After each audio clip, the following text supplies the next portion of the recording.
The coffee machine on the third floor of Meridian Corporate Solutions makes a sound like a small animal dying, and it has for the past 18 months. Marcus Webb has learned to anticipate this sound the way others anticipate the rhythm of their own breathing. It arrives at approximately 8:47 in the morning every weekday, which is precisely 17 minutes after Marcus sits down at his desk. He's learned a lot of things like this. He's learned which elevator is fastest, the one on the north side, though it stalls between the 4th and 5th floors about 30% of the time. He's learned which conference room has the best natural light, room B, on the corner. He's learned that the bathrooms on the 2nd floor are cleaner than the ones on his floor, which is the 3rd. He's learned that if you arrive at the break room at exactly 11:13, you'll have the best selection of lunch options from the refrigerator. Marcus has been at Meridian Corporate Solutions for 4 years, and in that time, he's become an expert in the landscape of the building, the geography of his small contained world, the topography of his professional existence. What he hasn't become, despite 4 years of effort, is happy. This isn't because Meridian is a bad place to work. The office is modern and bright, filled with natural light and ergonomic furniture. The company culture is supposedly progressive. They have a diversity statement and they sponsor a pride float in the city's annual parade, though Marcus has never attended. The benefits are excellent. His salary is respectable. His work as a data analyst is interesting enough, involving the kind of problem solving that engages his analytical mind without requiring the kind of constant innovation that would exhaust him. The problem is that none of this touches the actual core of who Marcus is. He comes to work, he does his job competently. He collects his paycheck, and then he goes home to his apartment, where he exists in a kind of low-grade depression that has become so familiar it feels like personality. He's 34 years old, and he's been single for 6 years. Not by choice, exactly, but not by accident either. The relationship he'd had before ended when his partner, David, decided that Marcus's essential nature, quiet, reserved, not particularly ambitious about social engagement, wasn't compatible with his own need for excitement and spontaneity. "You're like furniture," David had said, not unkindly, but with a kind of resignation that suggested he'd given this considerable thought. "You're fine to have around, but you don't actually make me feel anything. You don't challenge me. You don't inspire me. You're just there." Since then, Marcus had dated occasionally, had the requisite number of dating app experiences, which had been uniformly disappointing, but had mostly retreated into the safety of solitude. It was safer that way.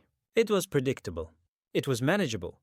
The problem with managing your life into complete predictability is that it stops feeling like living.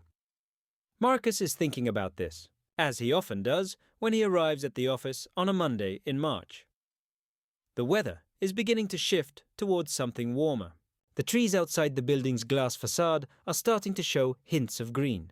Spring is arriving, with all of its implications about renewal and transformation and new beginnings. Marcus sits down at his desk and opens his email. There are 73 unread messages from the weekend. He begins sorting them by urgency, which is the same system he uses to sort everything in his life. At 8:47, the coffee machine makes its dying animal sound. At 9 seus, his boss, Linda Chen, appears at his cubicle. Linda is exceptionally competent and has the kind of face that rarely betrays emotion. Today, however, she's smiling, which Marcus recognizes as an anomaly. "Good morning, Marcus," Linda says. "Do you have a moment? I want to introduce you to someone." Marcus looks up from his email and sees Linda is not alone. She's accompanied by a man who appears to be approximately Marcus's age, maybe slightly younger. He has the kind of face that suggests he was designed specifically to defy everything Marcus has built his life around avoiding. He's beautiful. Aggressively, unapologetically beautiful. He has warm brown skin that seems to have a kind of innate luminescence. His dark hair is styled in a way that suggests he's put actual thought into his appearance, which is immediately suspicious to Marcus. He's tall, with the kind of posture that suggests complete physical confidence. He's smiling, and the smile reaches his eyes. And Marcus feels something inside him shift in a way that he doesn't have a framework for understanding. "This is Adrian Castillo," Linda says, still in her unusual smiling state. "He's joining our team as the new senior data analyst. Adrian, this is Marcus Webb. He's been with us for 4 years and is one of our most reliable team members. Most reliable sounds like code for most boring, Adrian says, and his voice is warm and has an accent that Marcus can't quite place. Something that suggests he might have been born somewhere other than where he currently exists. I'm sure you're not boring, though. I'm Adrian. He extends his hand, and Marcus, operating on autopilot, shakes it. Adrian's hand is warm, and the contact lasts just slightly longer than strictly necessary, which might mean nothing, or might mean something. Marcus's mind doesn't have the processing capacity to determine which. Welcome, Marcus says, and the word comes out stilted and strange. Thank you, Adrian says. He's looking at Marcus with what appears to be genuine interest, which is confusing because there's nothing interesting about Marcus. Marcus is, by his own assessment, and apparently by David's assessment, fundamentally uninteresting. He's fine to have around. He's there. He's furniture. Adrian will be sitting in the cubicle across from you, Linda continues. I thought it would be good for him to have someone experienced nearby, someone who understands the systems we use. Marcus, would you mind bringing him up to speed? Show him around, explain the databases we use, introduce him to the team? Of course, Marcus says, and he watches Linda leave. And then he's alone with this beautiful man who is now apparently his responsibility. So, Adrian says, rolling a chair over and sitting down next to Marcus's desk. Am I as interesting as my introduction suggested? Or are you going to confirm Linda's assessment that you're the most reliable person here? I'm reliably dull, Marcus says, and he's surprised by the honesty of this assessment. Offered to a stranger on what has been an otherwise normal Monday. Adrian laughs, and the sound of it seems to fill the entire cubicle section. No one is reliably dull, Adrian says. People are just reliably themselves. Sometimes that involves things that others might miss. That's a very generous interpretation, Marcus says. I'm a generous person, Adrian says. Ask anyone. They'll probably say I'm too generous, actually. That I see potential in people that doesn't actually exist. That I'm optimistic to the point of delusion. Are you? Marcus asks. Optimistic to the point of delusion? Adrian grins. Probably. But I figure if I'm going to be delusional, I might as well be delusional about good things. Makes the days pass faster. Over the next several hours, Marcus gives Adrian the tour he's been asked to provide. He shows him the databases. He explains the systems. He introduces him to the other members of their team, 7 people in total, scattered across the floor. He explains the logistics of how they work, the protocols, the informal social dynamics that actually run the office as opposed to the formal structure that exists on the organizational chart. Adrian asks good questions. He pays attention. He remembers people's names after hearing them once. He has the kind of natural charisma that Marcus is fundamentally allergic to, the kind that makes people want to be around him, the kind that suggests he moves through the world with an assumption of belonging. By lunchtime, Adrian has managed to disrupt Marcus's entire carefully maintained routine. He suggested they go out to lunch together, to a place Adrian knows, which turns out to be a small sandwich shop 2 blocks from the office. The place is crowded, loud, full of the kind of social energy that would normally send Marcus into a kind of social shutdown. Instead, he finds himself engaged, talking with Adrian about the work, about the city, about the kinds of things that one learns about another person when they're willing to listen. You know what I noticed? Adrian says as they're eating their sandwiches at a small table by the window. I noticed that when Linda asked you to show me around, you didn't seem excited. You seemed like you were being asked to perform a task that you didn't particularly want to perform. That's an accurate observation, Marcus admits. But you did it anyway, Adrian continues. And you did it well. You were thorough and helpful and informative. So I'm concluding that beneath the reliable, boring exterior, there's someone who actually cares about doing things well, who doesn't want to let people down. That's not nothing. That's very perceptive, Marcus says. Or very delusional, depending on your perspective. I prefer to think of it as optimistic, Adrian says. I'm choosing to see the best in the situation. When they return to the office, Marcus feels like something has shifted. The building is the same. His desk is the same. The coffee machine still makes its dying animal sound at 8:47. But something about the landscape of his day has been rearranged. Adrian settles into his cubicle across from Marcus. And over the following days and weeks, this proximity becomes the new organizing principle of Marcus's existence at Meridian. The gravity of proximity. By the end of the first week, Marcus realizes that Adrian is fundamentally incapable of maintaining professional distance. This is not meant as criticism, it's simply an observation. Adrian talks constantly. He shares personal information freely. He asks questions about Marcus's life with the kind of genuine curiosity that suggests he actually wants to know the answers. "So, do you live alone?"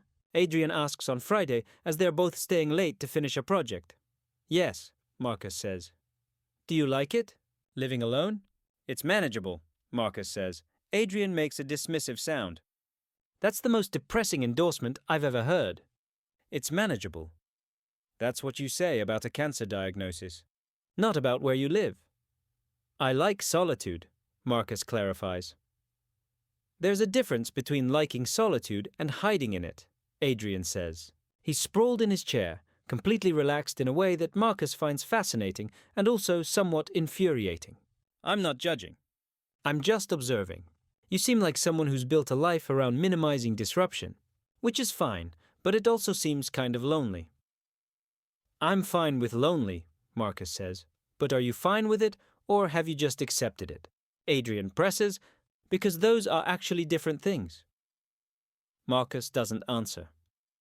He's not sure how to explain to Adrian that acceptance and contentment are not the same thing, but that acceptance is sometimes what you have to settle for. That some people are built for chaos and some people are built for order, and the two types rarely understand each other. Adrian seems to take the silence as an answer. He turns back to his work, but the question lingers in the air between them. Over the following weeks, Marcus becomes increasingly aware of Adrian's presence in a way that goes beyond professional proximity. He finds himself listening for Adrian's arrival in the morning. He times his coffee breaks to coincide with Adrian's. He knows Adrian's schedule better than he knows his own. He's aware of Adrian's mood based on subtle shifts in his inflection and body language. This is not a healthy development. Marcus recognizes this. He's also somewhat powerless to stop it. By mid-April, they've developed a pattern. They eat lunch together most days. They work on projects together, their styles complementing each other in ways that are professionally effective. Adrian talks about his life, his family in Mexico, his journey to the United States, his dreams of opening his own consulting business someday. Marcus listens and offers small pieces of his own history in return. The office, which had felt like a kind of professional purgatory, begins to feel like it might be a place where he wants to be. "You should come out with me sometime," Adrian says one afternoon, and Marcus feels his entire nervous system contract at these words. "There's a guy who works in accounting, David. I know him from the gym. He's having people over on Saturday. A small thing, casual. You should come." "I don't really do social things," Marcus says, which is true and also feels like a lie, because what he means is, I don't know how to do social things in a way that feels natural. "Then you should definitely come," Adrian says, with the kind of logic that only Adrian seems to possess. "If you never do social things, you'll never get better at them. It's like exercise. The more you do it, the easier it gets." "That's not actually how social anxiety works," Marcus says. "Okay," Adrian says, unperturbed. "Then come anyway. Come because I'm asking you to. Come as a favor to me, because I'm asking you to be my safety person in a room full of people I don't know very well yet. Come because I'd like to spend time with you outside of work." And Marcus, faced with Adrian's directness and his refusal to accept a simple no, says yes. The Saturday night, the apartment belongs to David from accounting, and it's the kind of place that suggests someone has spent considerable thought on aesthetic presentation. It's clean and tastefully decorated, and there are approximately 20 people there, all drinking wine and having the kind of conversations that social people have at social gatherings. Marcus arrives feeling like he's wearing a costume that doesn't quite fit. He's spent the entire afternoon trying to figure out what one wears to something like this, which is neither professional nor casual, neither intimate nor impersonal. He's settled on dark jeans and a button-down shirt, which he suspects makes him look like he's trying too hard, or not trying hard enough. There's no middle ground. Adrian is already there, and when he sees Marcus, his face lights up in a way that makes everything worth it. Adrian is standing with a small group of people. but he immediately extricates himself and comes over to greet Marcus. "You came," Adrian says, and he hugs Marcus, which is somehow both completely natural and shocking. "I wasn't sure you would actually come." "I said I would," Marcus says, though he understands Adrian's doubt. Marcus has spent 4 years establishing himself as fundamentally unreliable in social situations. Adrian introduces him around, handles the social choreography that would have completely derailed Marcus if he'd been left to his own devices. They settle on the couch eventually, with Adrian's arm resting along the back, not quite touching Marcus, but close enough that Marcus is hyper-aware of his presence. "See," Adrian says, "this isn't terrible, is it?" "It's manageable," Marcus says. Adrian bumps his shoulder against Marcus's. "You're never going to use a different word for anything, are you?" Everything is manageable. Your apartment is manageable. Social situations are manageable. Your job is manageable. Don't you want something in your life that's more than just manageable? "Like what?" Marcus asks. "Like something that makes you actually feel something," Adrian says. "Something that excites you or terrifies you or makes you feel alive. Something that isn't just existing, but actually living." They're talking quietly now, the kind of close conversation that creates its own bubble of intimacy in a room full of other people. Marcus is aware that they're probably closer than they need to be, that someone looking at them might think something specific about their relationship, might make assumptions that would typically make Marcus retreat. Instead, he finds himself leaning slightly into Adrian's proximity. "What about you?" Marcus asks. "Are you living? Or are you just existing?"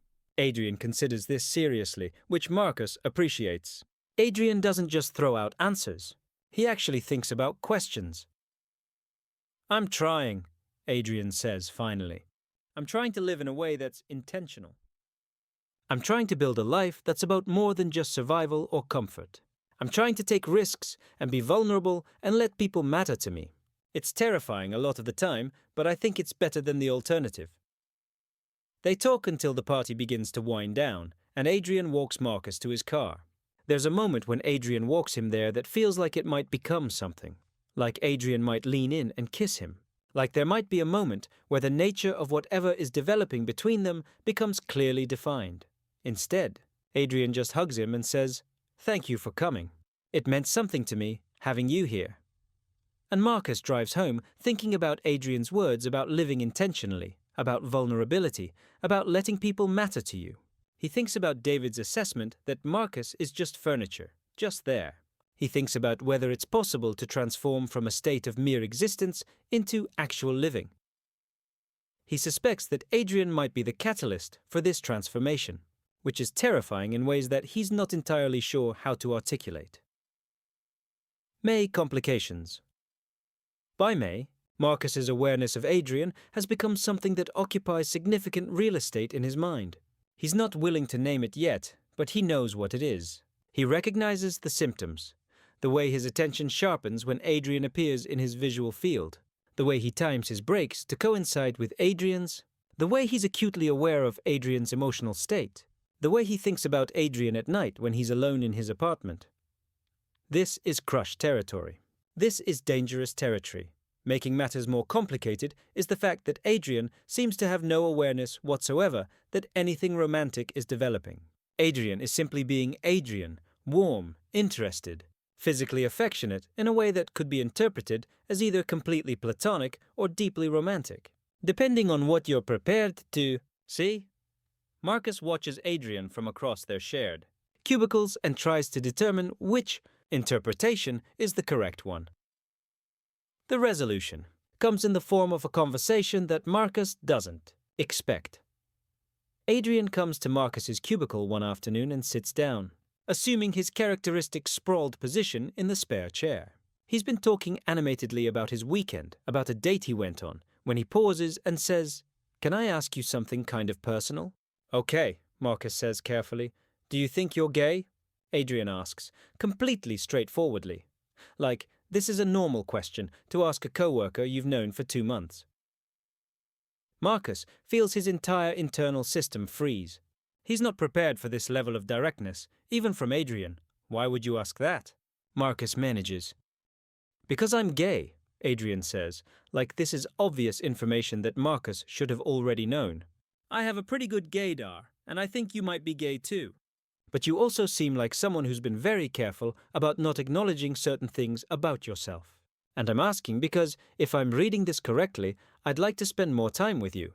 And I'd like to know if that's something you'd be interested in. Marcus's heart is performing acrobatics in his chest. Adrian is gay. Adrian is interested in spending time with him. Adrian is asking, directly and without any ambiguity, whether Marcus is also gay and interested in whatever Adrian is proposing. I don't. Marcus starts, then stops. He looks at Adrian, who is waiting with what appears to be genuine patience for an answer. I've never actually defined myself using that word. But have you ever been attracted to men? Adrian asks. Yes, Marcus says quietly. Have you ever been in a relationship with a man? Once, Marcus admits. For 3 years. Ended about 6 years ago. Adrian nods, like this confirms something he'd already suspected. So you're gay, you've just maybe been choosing not to claim that identity for a variety of reasons. Which I understand. Claiming identity is complicated, but I'm going to claim it for us. I'm interested in you specifically, in spending time with you, in exploring whether there's something romantic between us. And I'm asking if that's something you might be interested in as well. Marcus feels like he's standing at the edge of something enormous. He could step back. He could offer some kind of deflection, some way to reframe this conversation into something less loaded. He could protect himself the way he's been protecting himself for years, or he could choose something different. Yes, he says. I'm interested in that. Adrian smiles, and it's the most genuine smile Marcus has seen on his face. Okay, Adrian says. Good. So, maybe this weekend we could go to dinner. Somewhere nice. Somewhere that makes it clear that this is a date and not just hanging out? Okay, Marcus says. Yes, that sounds good. After Adrian leaves, Marcus sits at his desk and thinks about the fact that his life has just fundamentally changed in the span of a 5-minute conversation. He thinks about David, who said he was furniture, uninteresting and unmemorable. He thinks about Adrian, who seemed to see something in him worth pursuing. He thinks about what it means to stop hiding from who you are. By the end of the workday, he's scheduled their first official date. Saturday evening, 7 p.m., at a restaurant Adrian has been wanting to try. The first date. Saturday arrives, and Marcus spends the entire day in a state of low-grade panic. He cleans his apartment obsessively. He tries on multiple outfits. He questions whether this is actually going to happen or if Adrian will change his mind, if he'll realize that Marcus isn't actually interesting enough to date. At 6:30 p.m., Adrian texts, "See you soon. Excited to see you." The simple text makes Marcus feel both terrified and electrified. The restaurant is nice in exactly the way Adrian had promised. It's dimly lit, with intimate tables, the kind of place where two people can have a conversation without being overheard by the entire dining room. Adrian is already there when Marcus arrives, and he stands up when he sees Marcus, and for a moment, they just look at each other. "Hi," Adrian says. "Hi," Marcus replies. They sit down, and there's a moment of awkwardness, the particular awkwardness of transitioning from platonic workplace friendship to something romantic. But Adrian handles it with grace, asking questions that draw Marcus out, sharing stories about himself that make him human and vulnerable in ways that Marcus finds deeply attractive. "Can I tell you something?" Adrian asks halfway through the meal. "Something that might seem weird?" "Okay," Marcus says. "I've been interested in you since that first day," Adrian says. "Since Linda introduced us. You were so carefully neutral, so determined not to engage with me, and I found it fascinating. I wanted to know what you were protecting yourself from, why you seemed so determined to remain unaffected. And then I got to know you, and I realized that beneath that careful exterior, there's someone incredibly thoughtful and intelligent and kind. Someone worth knowing, worth pursuing." "I'm not that interesting," Marcus says, and he hears the echo of David's assessment in his own voice. "You are to me," Adrian says simply, "and I think that's what matters. I think you're interesting to me, and I'm interested in finding out more. Is that okay?" "Yes," Marcus says. That's more than okay.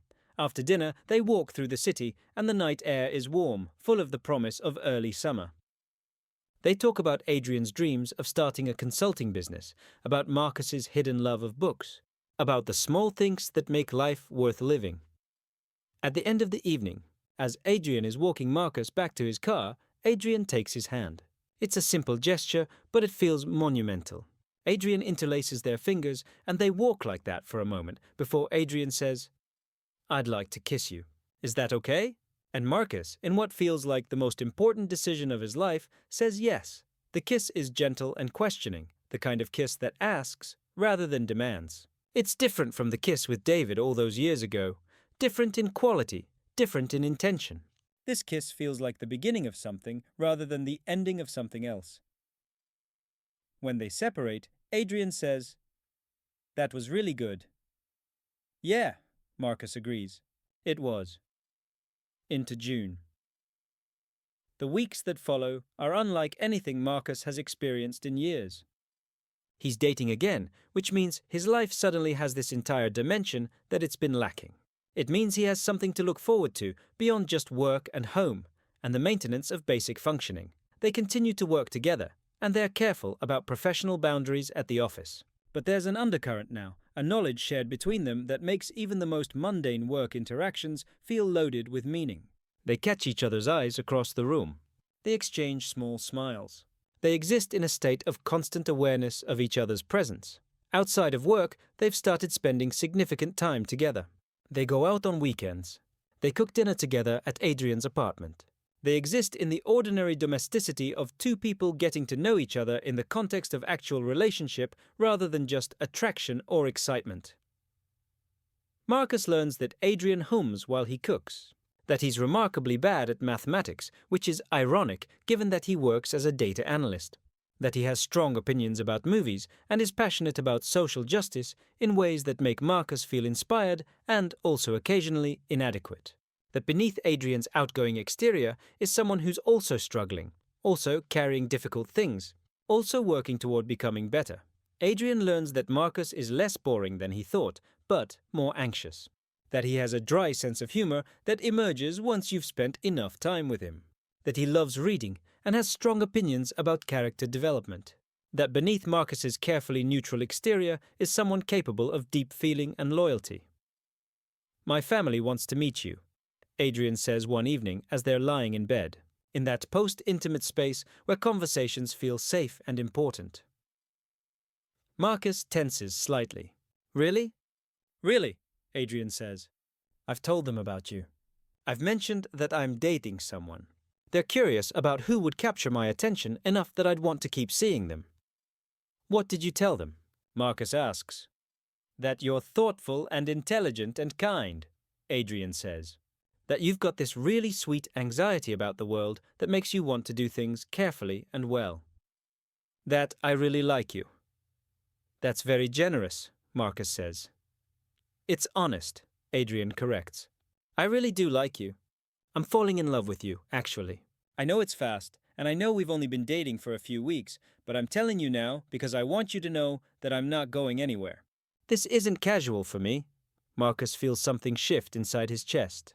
He's been terrified of admitting what he's been feeling, the way his emotions have been escalating, the way he's been thinking about Adrian constantly. But Adrian has just said it, directly and honestly, and there's nowhere to hide. "I'm falling for you too," Marcus says quietly. "I wasn't sure it was okay to feel that, but I do. I am." Adrian pulls him close, and they lie there in the darkness, and for the first time in years, Marcus feels like he's actually living rather than just existing. The first real moment at the office, it happens on a Thursday afternoon. They're working on a project together, standing near the window that overlooks the city, discussing data analysis, when Adrian reaches over and adjusts Marcus's collar. It's an intimate gesture, the kind of thing that suggests a comfort with his body that Marcus is still developing. It's also completely innocent. Just Adrian noticing that Marcus's shirt is slightly askew and fixing it, but to Marcus it feels monumental. It feels like Adrian is touching him, claiming him, marking him as taken in some subtle way. "What?" Adrian asks, seeing the look on Marcus's face. "Nothing," Marcus says. "Just, I like the way you look at me, like you actually see me." "I do see you," Adrian says. I see you very clearly. The moment passes and they return to work. But something has shifted. Marcus is becoming increasingly aware of how much he wants this, the physical proximity, the emotional connection, the sense of being truly known by another person. By the end of June, Marcus has made a decision. He's going to come out. To his family, to his friends, to the world. Adrian has inspired him to stop hiding, to stop accepting a life of quiet desperation, to claim who he actually is. It's terrifying, but it's also exhilarating in ways he didn't expect. End of Part 1.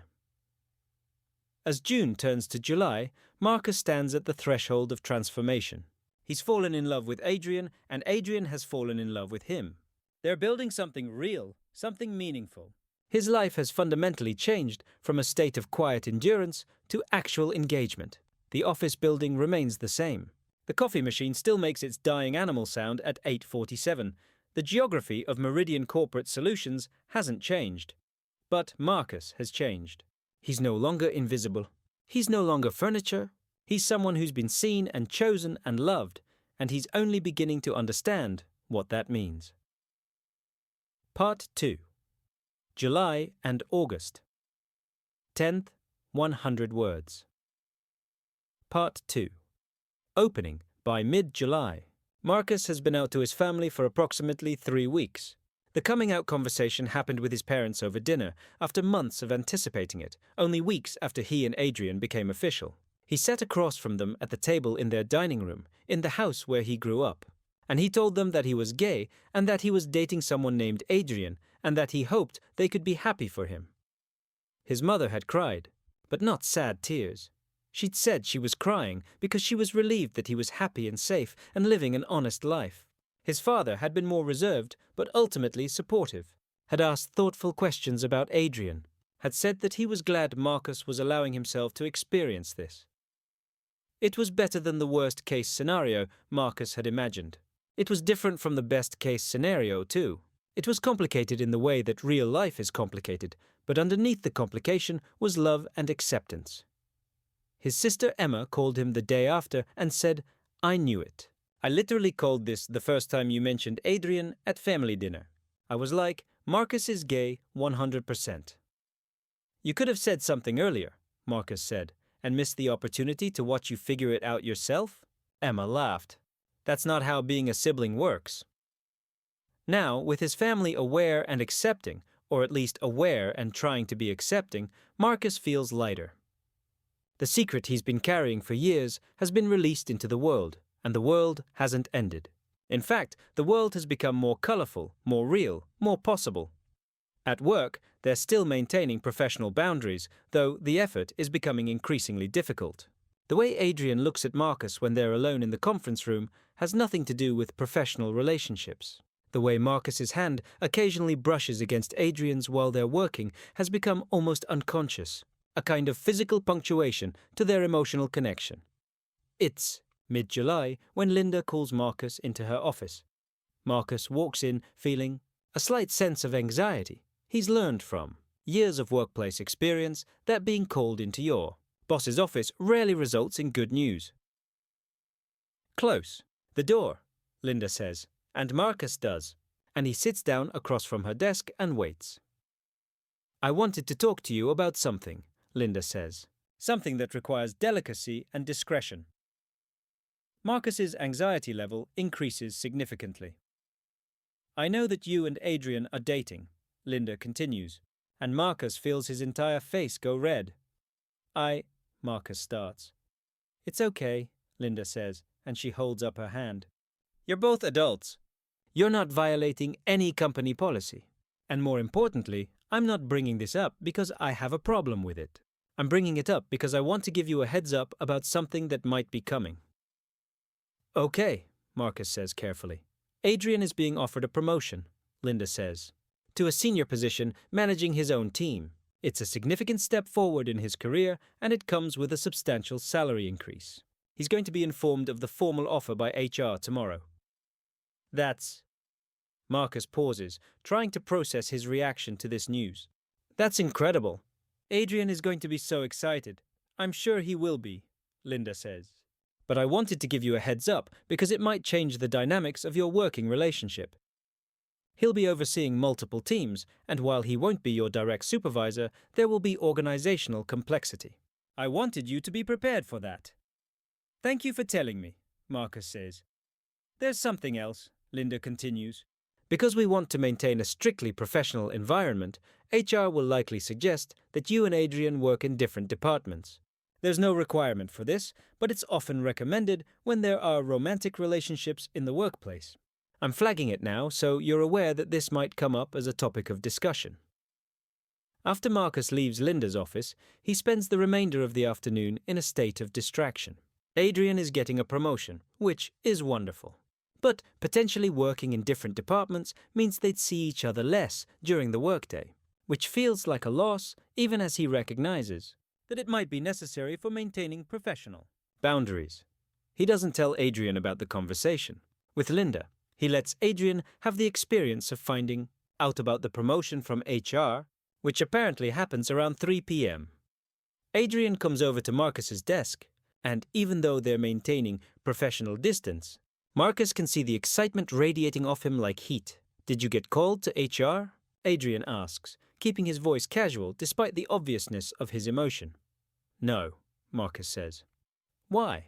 Just wondering, Adrian says, but there's a quality to his expression that suggests something significant has happened. I'm going to grab coffee. Want some? Sure, Marcus says, and they head to the break room, which is blessedly empty at this hour. Once the door closes behind them, Adrian grabs Marcus and kisses him, which is shocking and wonderful and completely against their agreed-upon professional boundaries. I got promoted, Adrian says when they separate. Senior position, new team, management responsibilities. It's everything I've been working toward. Adrian, that's amazing, Marcus says, and he means it completely. That's incredible. Congratulations.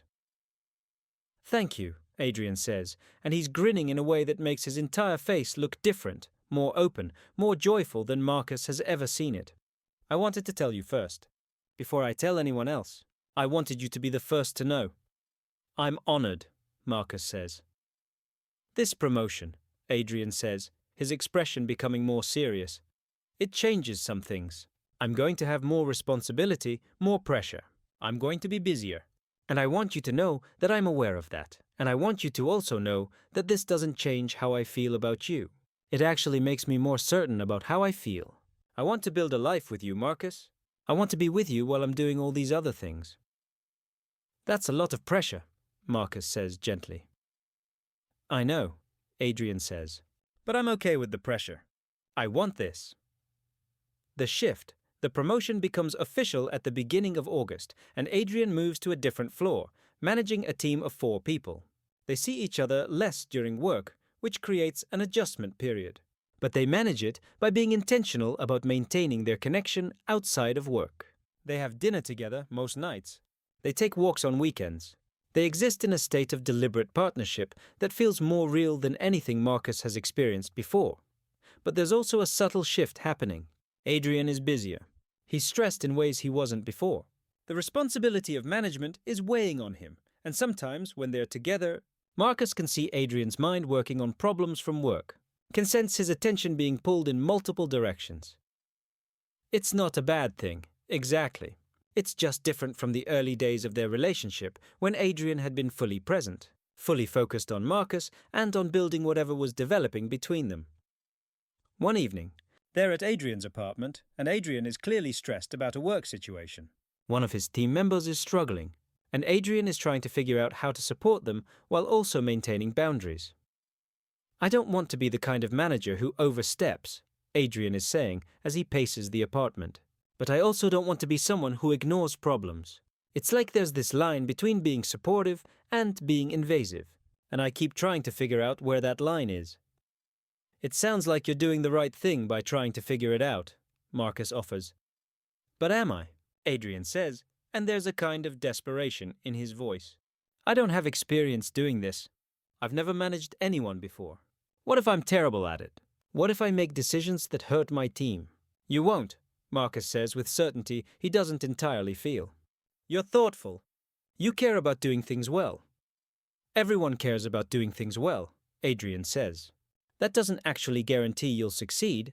It's a moment where Marcus recognizes that Adrian is doubting himself, struggling in ways that Marcus hadn't anticipated. All of this time, Adrian has seemed so confident, so assured of his path forward. But underneath that confidence is the same uncertainty that Marcus carries. They're not actually that different. Adrian just hides it better. That night, as they're lying in bed, Marcus says, "I'm proud of you. You know that, right? I'm proud of you for taking this opportunity, for managing the stress, for trying to do things well." "Thank you," Adrian says, and he holds Marcus closer. I needed to hear that. August deepening. By late August, Adrian and Marcus have been together for nearly 5 months. To any outside observer, they probably look like a normal couple at a normal stage of their relationship.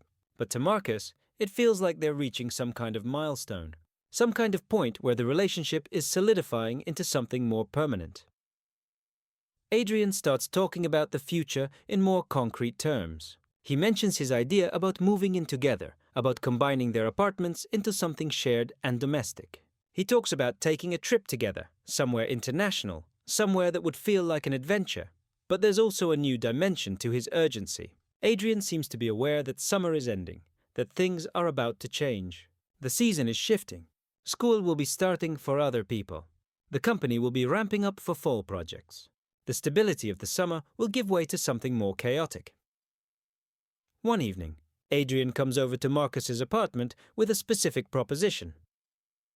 "I want to do something," Adrian says, and he's got this specific energy that suggests something has been planned, something intentional, something that marks this moment in our relationship. "Okay," Marcus says cautiously. "What kind of something?" "I want us to make a commitment," Adrian says.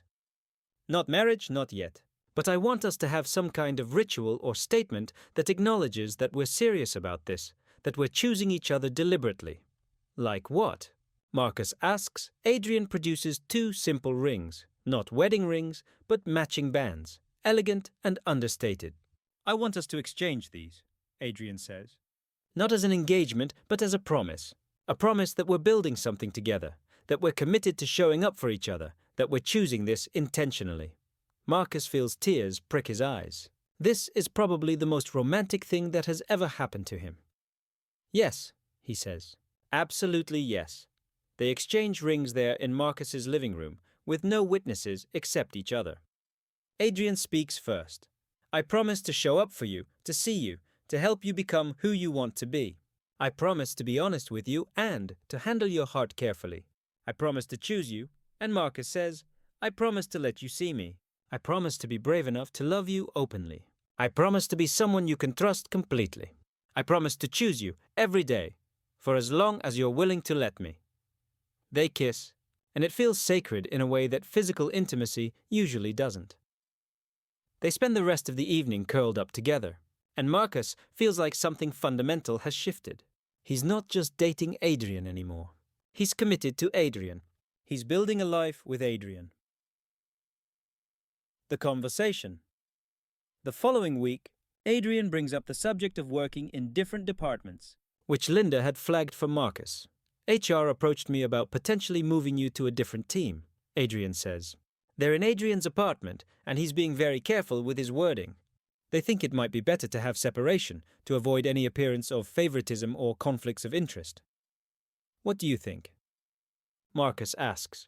"Honestly," Adrian says, "I think it's probably the right call professionally. I think having you on my team could create complications. But I also hate the idea of seeing you less, of not being able to work together." "We can figure out a way to make it work," Marcus says. "We're doing fine at maintaining separation during work now. But if you were on a completely different team, in a different department, it would be different," Adrian says. "We could probably be more natural together at work. We could grab lunch without it seeming like we're sneaking around.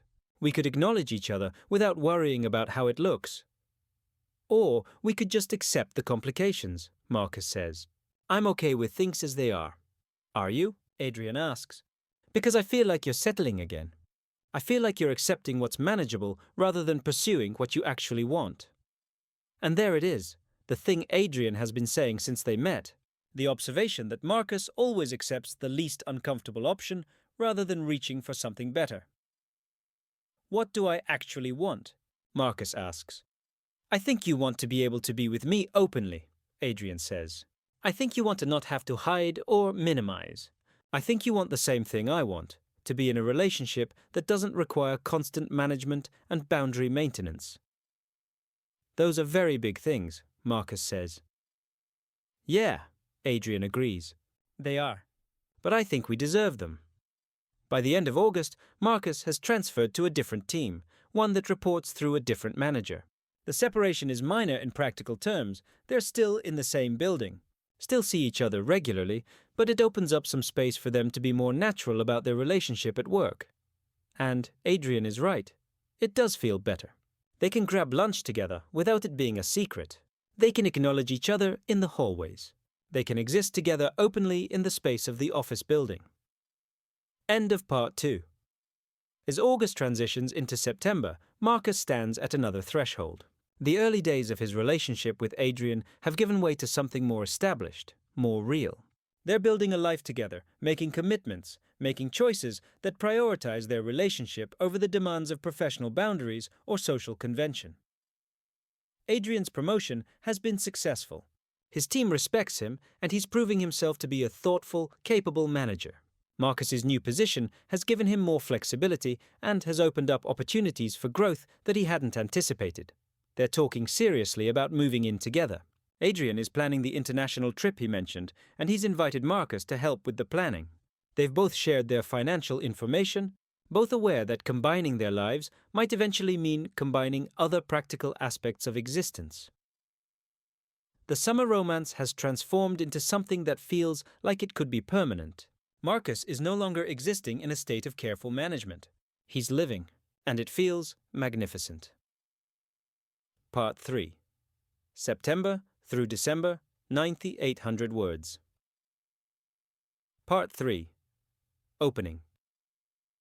September arrives with the unmistakable energy of new beginnings. The weather begins to shift toward fall. Trees that have been uniformly green begin showing hints of red and gold. The company prepares for its fall initiatives, and Adrian's new team begins working on a major project that will keep them occupied through the end of the year. Marcus and Adrian have now been together for 6 months. To anyone looking at them from the outside, they probably look like any other established couple. Comfortable, familiar, moving through the world with the kind of ease that comes from genuine partnership. But to Marcus, it feels remarkable.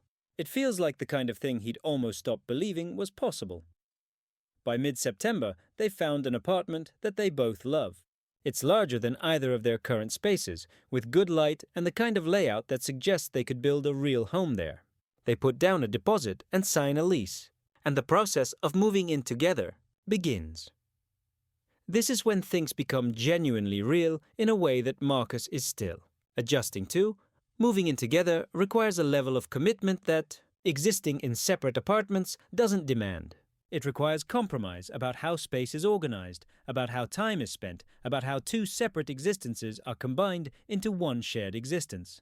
Adrian is messy in ways that surprise Marcus. He leaves dishes on the counter. His clothes end up on chairs rather than in closets. He has books scattered across every available surface. But he's also kind about Marcus's space organization tendencies, willing to meet him somewhere in the middle, willing to create systems that work for both of them. Marcus learns to let go of some of his need for perfect order. Adrian learns to try a little harder about picking up after himself. By late September, they're mostly settled in the new apartment. Their furniture has been integrated, their belongings have been combined, their lives have been physically merged in a way that feels both overwhelming and wonderful. I love this, Adrian says one evening as they're cooking dinner together in their new kitchen. I love this so much. Coming home to you, cooking with you, building this life with you. It's everything I wanted. Even with all the compromise? Marcus asks. Especially with all the compromise, Adrian says. Because it means you care enough to try. It means we both care enough to figure out how to be together. The first real conflict. The first major argument comes in October, and it's simultaneously about nothing and about everything. It starts because Adrian forgets about plans that they'd made. They had agreed to go to dinner with Marcus's parents on a Saturday evening, something Marcus had been both anticipating and dreading. He'd mentioned it to Adrian multiple times, had even texted Adrian the details that morning, but Adrian has gotten caught up in a work project. He's been stressed about some data inconsistencies in his team's current project, has been thinking about it constantly, working late. When Marcus reminds him about the dinner, Adrian says, "Can we reschedule? I'm not in a good headspace for meeting your parents tonight. I'm stressed about work." And Marcus, who had been managing his own anxiety about the dinner, who had been preparing himself emotionally for the evening, feels something inside him crack. "We've had this planned for 3 weeks," Marcus says, and he can hear the anger in his own voice. "I know," Adrian says, "and I'm sorry, but I'm not going to be good company tonight. I'm not going to be able to be fully present. It would be better to reschedule." "It would have been better if you'd remembered," Marcus says. "It would have been better if you'd made this a priority." "I did make it a priority," Adrian says, and now he's getting angry too. "But I also have a job. I have responsibilities. I can't just abandon work stress because there's a social obligation." "This isn't just a social obligation," Marcus says. "This is meeting my family. This is important to me." "And you think this isn't important to me?" Adrian says. "You think I want to cancel dinner with your parents?" But what Adrian doesn't say is, "I forgot. I wasn't paying attention. I prioritized something else over you." And what Marcus doesn't say is, "I'm scared that this is going to be a pattern. That you're always going to prioritize work. That I'm going to end up exactly where I was with David, invisible and manageable." Instead, they both go to the dinner, but they go angry. Marcus's parents can sense the tension. The dinner is awkward in ways that make everyone uncomfortable. By the time they leave, Marcus feels like he's aged 10 years. In the car, Adrian says, "I'm sorry about earlier. I should have been more prepared. I should have managed my work stress better." "It's fine," Marcus says, "but it's not fine." They've had their first real fight, and Marcus is now terrified. Is this how things are going to deteriorate? Is this the beginning of the end? That night, they go to bed angry, which is something they've never done before. They lie on opposite sides of the bed, and the distance between them feels enormous. The resolution. The next morning, Adrian wakes up early and makes breakfast. He makes Marcus's favorite, scrambled eggs and toast with jam. When Marcus comes out of the bedroom, Adrian is waiting. "I'm sorry," Adrian says immediately. "Not just for forgetting about dinner, but for getting defensive, for making it about my stress rather than about what you needed. You needed me to show up, and I didn't, and then I made it worse by being defensive about it."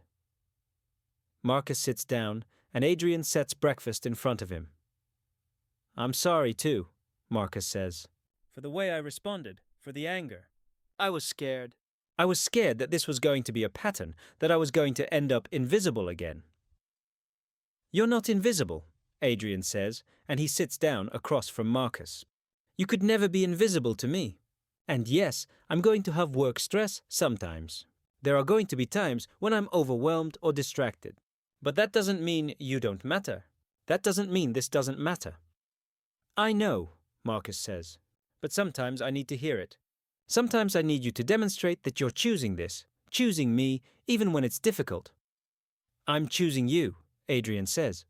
"I'm going to keep choosing you, even when I'm stressed, even when work is overwhelming, even when it would be easier not to." They eat breakfast together, and the distance between them closes.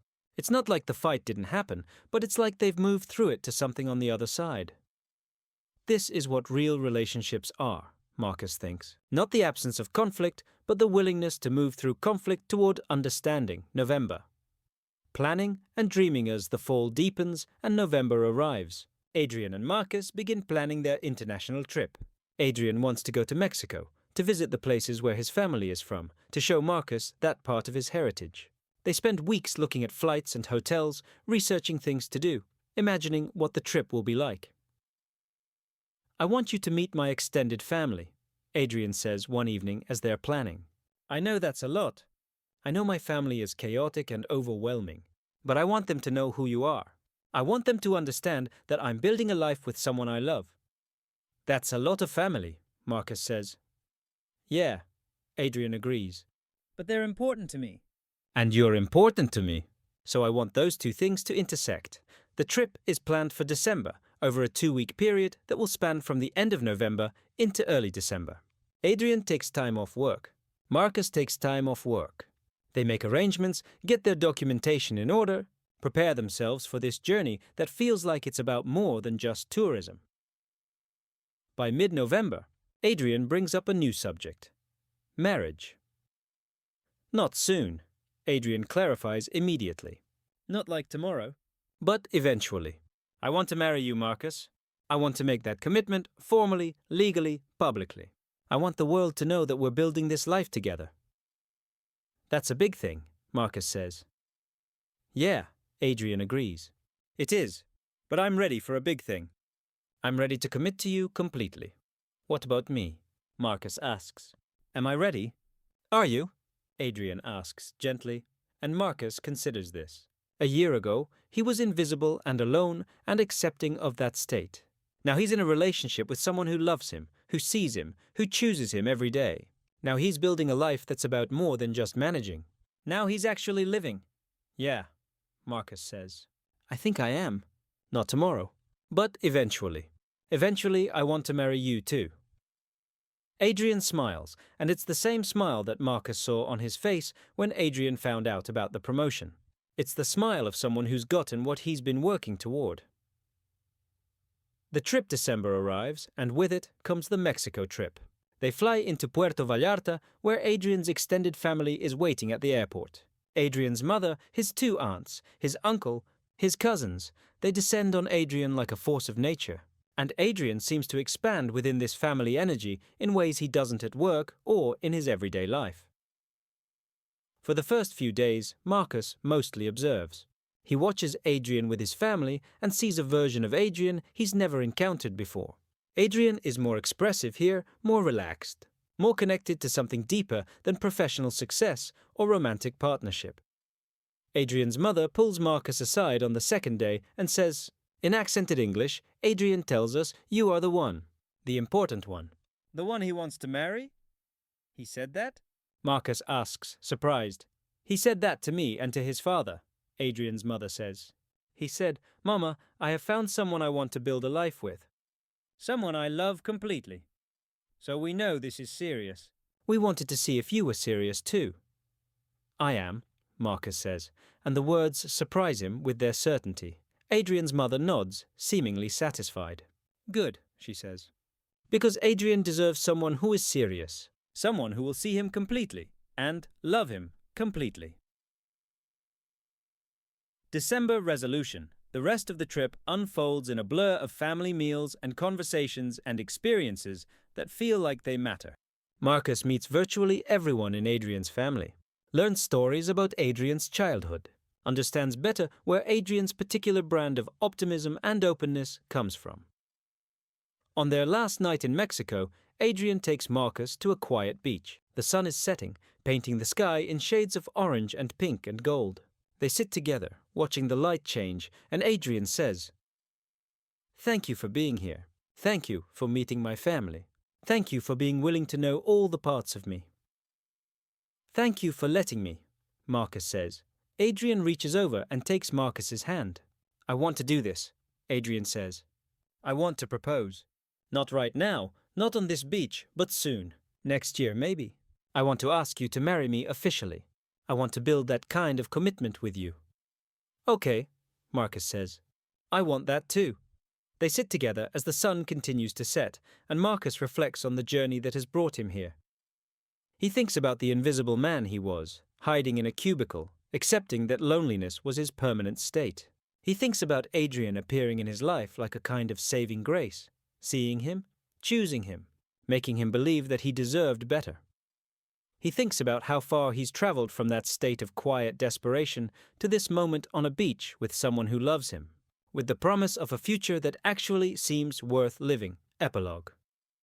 1 year later. The wedding happens in September of the following year, 14 months after Marcus first saw Adrian across the cubicle at Meridian Corporate Solutions. It's a small ceremony in the apartment that they've learned to share with compromise and laughter. Adrian's family comes, Marcus's family comes. They're friends from work, they're friends from outside of work, people who have witnessed their journey and want to celebrate it. Adrian's vows are characteristically warm and open. He talks about seeing Marcus on the first day, about being drawn to the quiet intelligence underneath the careful exterior, about the privilege of being allowed to know Marcus completely.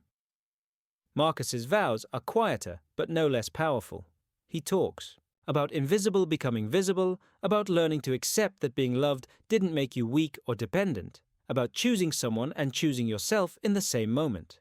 They exchange rings, not the promise rings from that evening in Marcus's apartment, but new rings, marking a new commitment, a new level of permanence.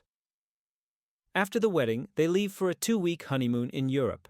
They visit museums and eat good food and exist in that particular state of newlywed bliss where everything feels tinged with significance. On their last night, they're in a hotel room in Rome, looking out at the city lights, and Adrian says, "I'm so glad I took that job at Meridian. I'm so glad Linda assigned us to work together. I'm so glad I saw you and decided you were worth pursuing." "I'm glad too," Marcus says, "even though I didn't know I wanted this. Even though I had almost convinced myself that this kind of happiness wasn't for people like me." "But it is," Adrian says. "This kind of happiness is for everyone, if they're brave enough to reach for it." Marcus thinks about bravery. He thinks about how Adrian demonstrated bravery by approaching him in that first week, by being open about his feelings, by refusing to accept that Marcus was meant to be invisible. He thinks about his own bravery, in allowing himself to be seen, in coming out, in choosing a relationship instead of the safety of solitude. "I love you," Marcus says. "I love you too," Adrian replies. "I'm going to keep loving you for the rest of our lives." And Marcus, who once believed that he was furniture, that he was forgettable and unmemorable and essentially unlovable, knows that this is true. Epilogue 2. 5 years later, Marcus walks into Meridian Corporate Solutions on a random Thursday in March, 5 years after the day Adrian first sat down next to him in the break room. He's here to give a presentation to the company about LGBTQ+, workplace inclusion, and the importance of creating environments where people can be their authentic selves. The company has grown since those early days. There are now multiple LGBTQ+ employees, a functioning Pride employee resource group, benefits that include same-sex domestic partner coverage, and fertility treatments for queer couples. Some of this evolution is due to Adrian's quiet insistence, his willingness to speak up about inclusivity and representation. Some of it is due to Marcus's willingness to mentor other employees who are coming out, who are struggling with visibility in the workplace. But mostly, it's due to the simple fact that two people decided to be honest about who they were, decided to build a relationship in a space where relationships aren't always celebrated, decided to treat their love as something worth protecting and nurturing. After the presentation, Adrian waits for Marcus in the hallway. They've been careful to maintain some professional distance at work, out of habit more than necessity at this point. "That was incredible," Adrian says. "The way you talked about your journey, the way you made it clear that visibility isn't just about pride or activism, it's about survival, about mental health, about basic human dignity." "I learned it from the best," Marcus says. "From someone who refused to let me hide." They walk out of the building together, and Adrian drives them to the coffee shop where they first met for their initial writing project meeting all those years ago. They sit at the table by the window, the same table where Adrian had called him boring and Marcus had started falling in love with him.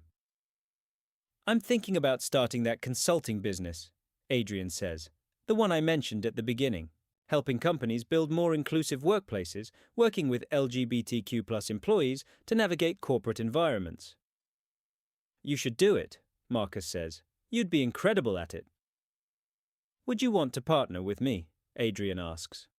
"Not as a business partner, exactly, but as a creative partner, someone who could help develop the curriculum, someone who could speak to the emotional experience of visibility in professional spaces." "Yeah," Marcus says. "I would want that." Adrian reaches over and takes Marcus's hand, and they sit there for a while, just existing together in the space they've created. Outside the coffee shop window, the world continues on, people hurrying to their jobs, traffic moving through the streets, the ordinary chaos of a city in spring. But inside the coffee shop, there's quiet. There's peace. There's the kind of love that doesn't require constant validation, doesn't depend on external circumstances, just exists as a fundamental truth. Marcus thinks about the boy he was 5 years ago, the invisible boy who accepted loneliness as a permanent state, the boy who believed that his quiet nature made him fundamentally unlovable, the boy who had learned to edit himself so thoroughly that he'd almost disappeared. That boy would not recognize the man he's become, the man who is loved openly and completely, the man who loves openly and completely in return, the man who has learned that visibility is not dangerous, it's liberation. "Thank you," Marcus says to Adrian. "For what?" Adrian asks. "For seeing me," Marcus says. "When I was invisible, when I was hiding, when I'd almost convinced myself that hiding was my only option. You saw me, you chose me. You refused to let me settle for less than I deserved." Adrian leans over and kisses Marcus, right there in the coffee shop, where anyone can see, where anyone can witness that two people have chosen each other, that they have built something real and lasting and true. "I'd do it again," Adrian says. "Every single day, I'd do it again."